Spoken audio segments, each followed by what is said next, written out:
Welcome to Magic Arcanum. I'm Ryan Gomez. Behind the scenes is Nicole Letson. We're so glad you're here because it's story time. Did you know there's over 400 zombie cards in Magic? Today we're going to look at some of my favorites and discuss their place in the Magic story. But before I do that, I want to say thank you to everyone who makes this show possible through their support on Patreon. You can find a link to our page down below, and if you've never used Patreon before, let me tell you, it is super easy. And even with a subscription for just $1 a month, you get access to exclusive goodies that I don't share anywhere else. You also get invited to our brand new private Discord, where we hang out and talk about the Magic story. So come on and check it out.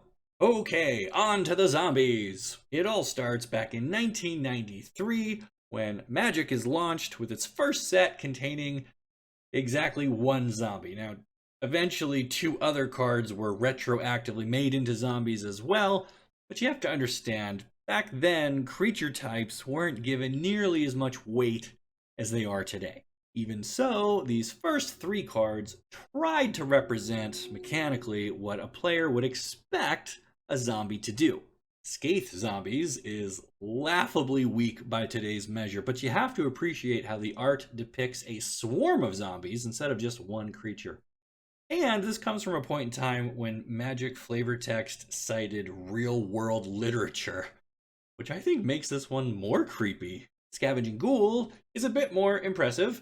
He has the ability to regenerate himself as long as other things keep going to the graveyard. This is supposed to represent him feeding on those fallen bodies, and that's an idea that we'll come back to in the future with cards like Appetite for Brains. Zombie Master takes a different approach.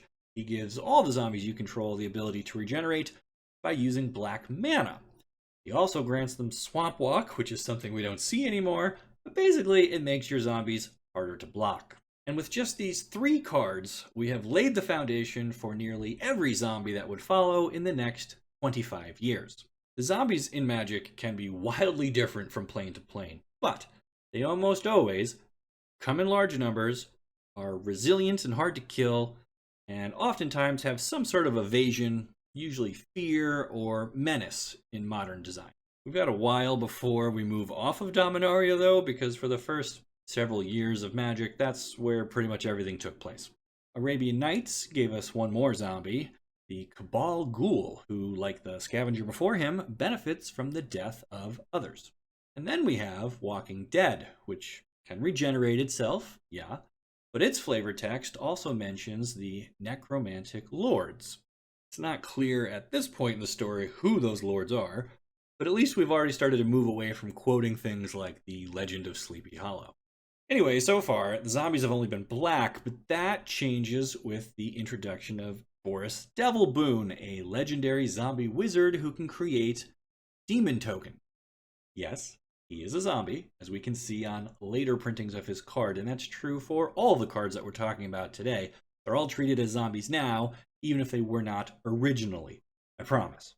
The zombies make another color pivot with Drowned, which is identical to Walking Dead, just in blue. But that means the zombies have now established themselves in three different colors, the ones that we recognize today as Grixis. And they are starting to kind of carve out some of their own space in Magic design. While the game is evolving rapidly at this point, it's only 1994 actually, we continue to dabble in real-world references. Check out Frankenstein's monster. I actually kind of like how you build this one using the body parts of other dead creatures, and that's an idea that we'll see come back in later sets as well.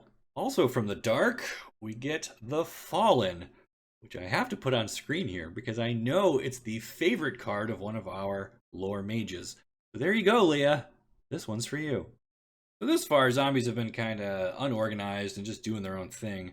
But that starts to change with Ice Age, where we get Lim-Dul the Necromancer, and he starts to raise all sorts of hell for Dominaria. He establishes the Keep of Tressorhorn, and he builds up his own zombie army before eventually being defeated by Jodah in one of the last great battles of the Ice Age. Throughout Mirage, Visions, Weatherlight, Tempest, Exodus, and Stronghold, zombies remained pretty disorganized and stayed mono black, although we did get to see them exhibit some of their established traits, things like regeneration and benefiting from other creatures being in your graveyard. Around this time, we also got Portal, a set designed specifically to help new players get into the game. And in that set, there were 2 zombies, one of which would go on to be reprinted over 20 times over the next 25 years. Zombies have become such a cultural touchstone. They're one of the first things I bring up when I'm trying to get someone into playing Magic. Usually my pitch goes like this. Hey, if you like zombies, you can make a zombie deck and use it to swarm over your opponent with an army of undead, shambling corpses. This almost always gets them to smile and start thinking about the type of deck they want to make. So that is my tip for you. If you want to get a friend or a family member to consider playing Magic, start by mentioning the zombies. And if that fails, try elves. That worked on Nicole. Okay, so back to the cards. As we head into Urza's Saga block, many of the zombies become Phyrexians, which gives them much more purpose and makes them much more dangerous. Now, the Phyrexians are much too big to cover here, but they are one of Magic's most serious threats, up there with the Eldrazi, Boris, Tybalt.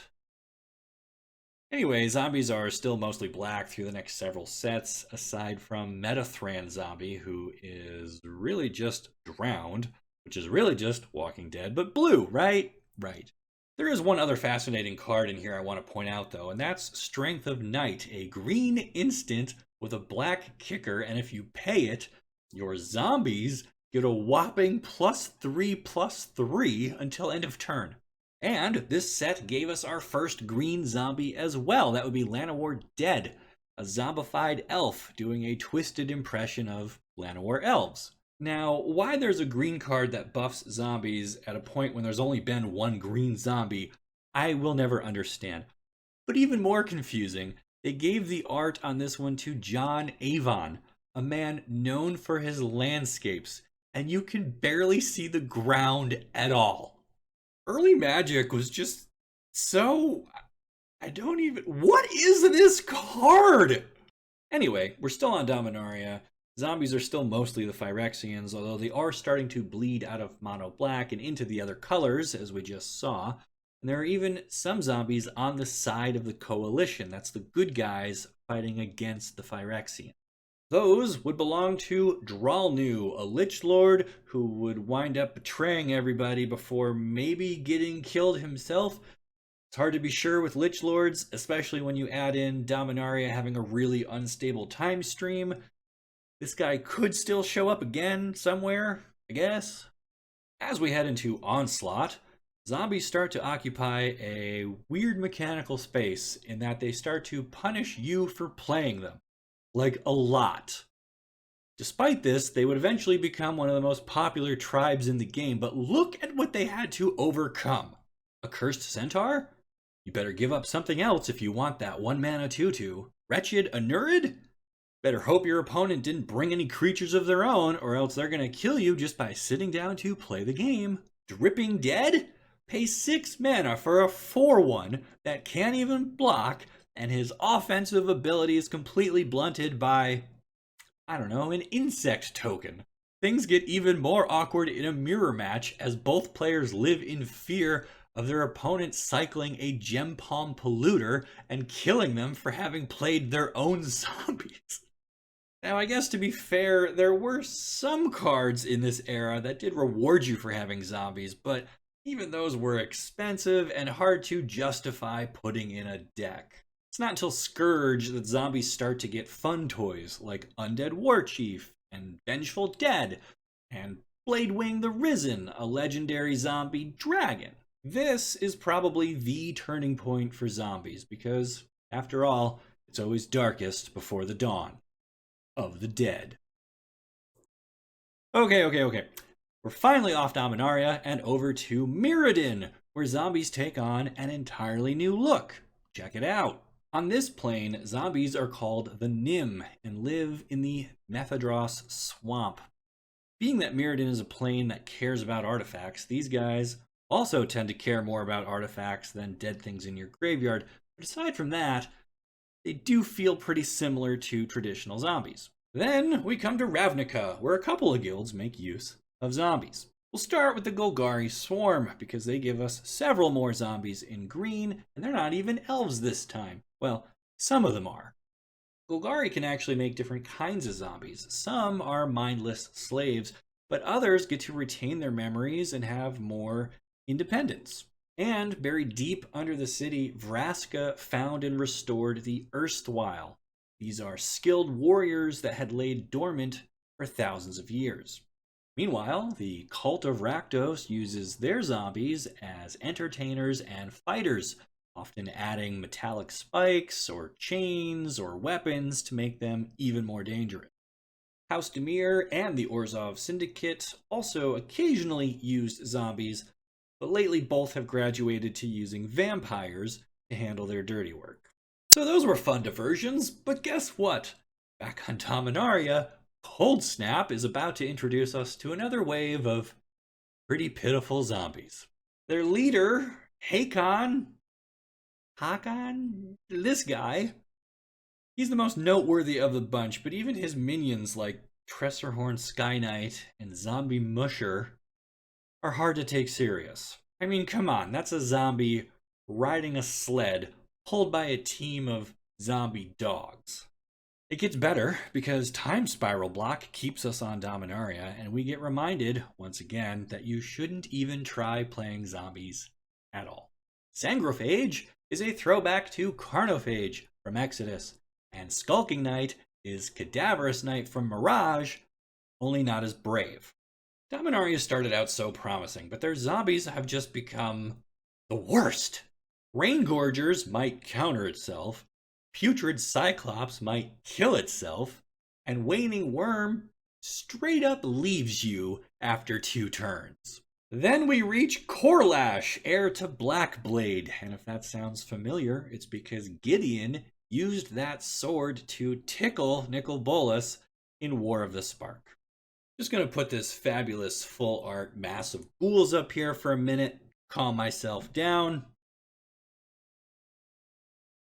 Okay, that's better. Those are some good zombies, even if the whole swarm does die to a single bolt of lightning. Lorwyn Block had 2 zombies. Not even going to put them on screen. It's not even worth it, trust me.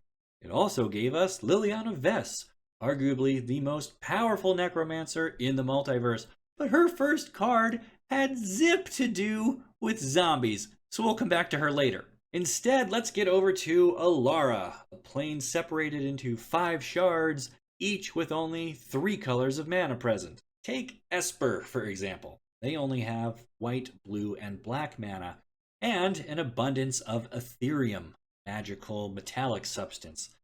Some creatures replace their flesh with Ethereum, becoming a sort of lich. Then they store their soul, Voldemort style, inside an artifact called an Immortal Coil.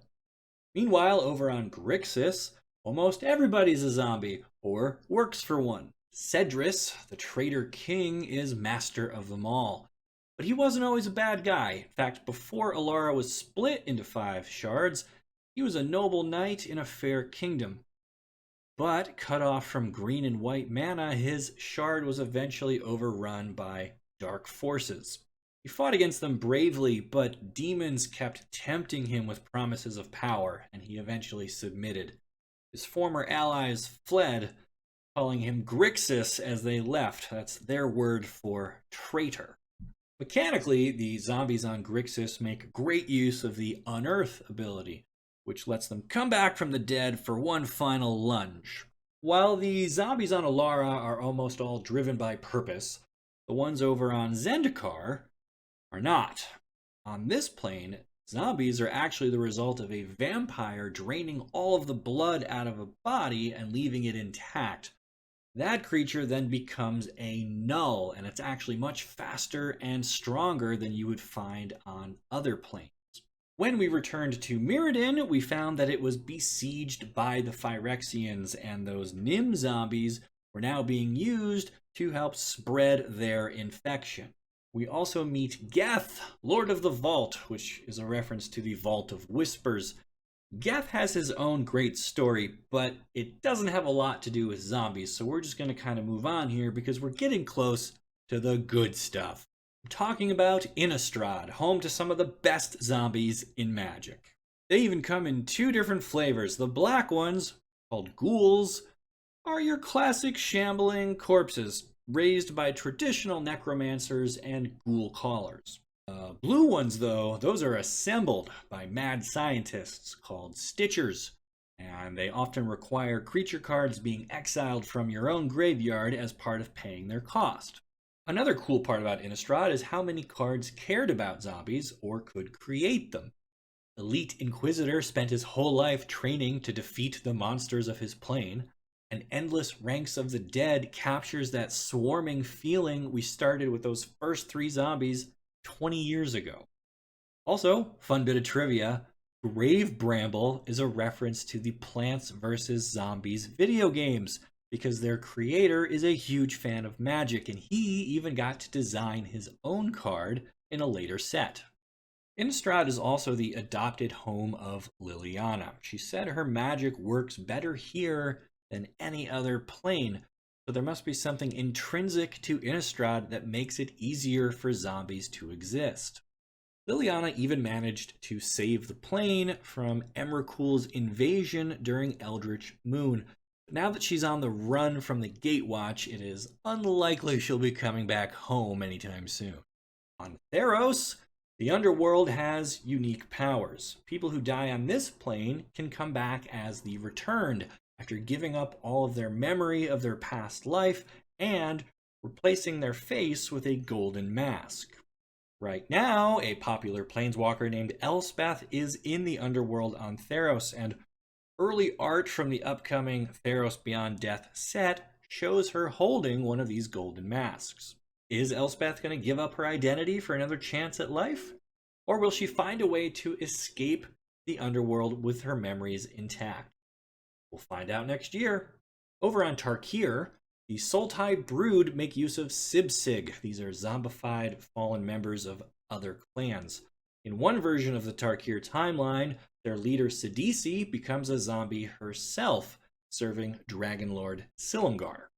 That brings us to Amonkhet, a plane suffering under the Curse of Wandering. Here, when you die, you become a zombie, at least until your flesh fully dissolves. Anyone, or anything, dying outside the main city becomes an abomination, haunting the surrounding deserts. But inside the city, there is a ritualistic mummification process, where individuals who die can become anointed, and then help with tasks inside the city. The best outcome you could hope for, though, is to complete the 5 trials. Then you get personally killed by Hazaret and added to the Eternals, an army of elite warriors being raised for Nicol Bolas. Those Eternals would wind up on Ravnica during the War of the Spark, being led by Liliana, who had become enslaved to Nicol Bolas. The Amass mechanic was used here to capture the growing threat of Bolas's forces, with several cards in the set adding to your army and then making it harder to kill or to block. After surviving the Battle of Ravnica, it was off to Eldraine, a set inspired by classic fairy tales. Here, brave knights who die while questing in the wilds run the risk of becoming zombies, as we can see on Foulmire Knight and Murderous Rider. So that's a quick look at zombies across every plane that has them. Notably absent is Kaladesh, where instead we got Aetherborn. But aside from that, you can find the undead just about everywhere in the multiverse. And since zombies are kind of a dark and depressing topic, I'm going to close it out here with a new segment I call Mustache Minute, where I just quickly rattle off some of my favorite cards on theme. Ready? Here we go! Josu Vess, Lich Knight. This guy's a total boss, and I feel bad Liliana had to kill him, but you gotta do what you gotta do, you know? I never got his army in a can thing to work, but maybe some pioneer geniuses out there can figure it out. Kermag Angler and Putrid Leech. These zombies are common and perfect for Pauper. They can't be killed by Doomblade, Lightning Bolt, or Victim of Night, the only 3 removal spells anyone puts in their deck in that format. So, they hit hard and they make your opponent cry. Liliana's Mastery, super underrated, gives you 6 power, 6 toughness for just 5 mana minimum. We all know you're not playing this in a deck without other zombies, so it's basically an impossible to kill Lord of the Accursed. Bond 2, both of them. Did you know this Crocodile Zombie is a lady Crocodile Zombie? She sides with Nicol Bolas during Hour of Devastation, but then turns on him during War of the Spark, which makes her the Darth Vader of Magic the Gathering. Think about it. Honored Hydra. When this Hydra dies on Amonkhet, he gets to come back as a zombie. That's all well and good, but we all know Hydras can grow new heads. So whose job is it to follow this guy around with an extra roll of mummy wrap and wrap up the new heads as they sprout out of his zombie body, huh? Whose job is that? You don't know. Okay, I think that's enough of that. What is your favorite zombie? Let me know in the comments, and then make sure you like this video and subscribe to the channel so you don't miss the great stories you'll only find here on Magic Arcanum. See ya!